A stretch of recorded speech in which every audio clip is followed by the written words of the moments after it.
Happy New Year! Mga buhaya, happy sila. Happy lang New Year kasi malaki yung nakulimpat ng mga buhaya na yan dyan sa Kongreso, sa Senado, sa mga DPWH, sa mga kontraktor, mga malaking nakulimpat. Kaya happy lang New Year mga kabihador. Tayo mga ordinaryong tao, ganun pa rin. Isang kahig, isang tuka pa rin. Samantala yung mga congressman dyan, daming nakulimbat na mga pira, no? Mga politiko dyan, no? Senador, lahat na politiko, mayroon siguro yan mga nakulimbat eh, tingin ko. Kasi walang ingay eh pag pag-usapan yung trilyon, bilyon, no? Walang ingay. Na, wala na dito sa Escalante, kabahidor.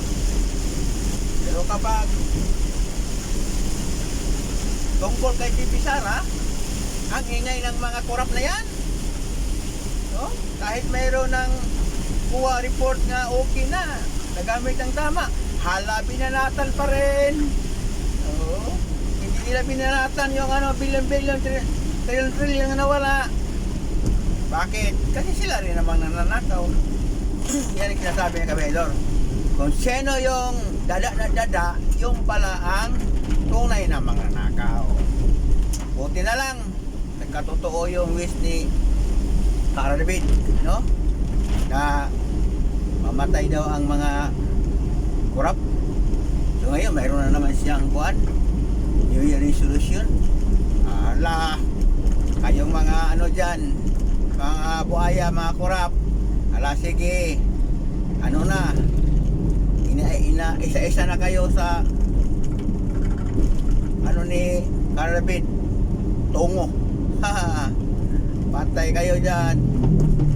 So ipagdasal natin yung kabahidor nga magkatotoo lahat na sinasabi ni Cara David para wala ng mga mangnanakaw, no?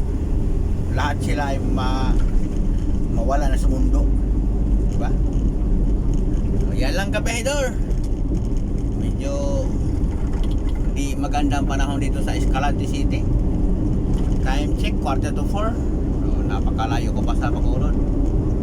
Ay buhay. Maraming salamat mga kabahidor.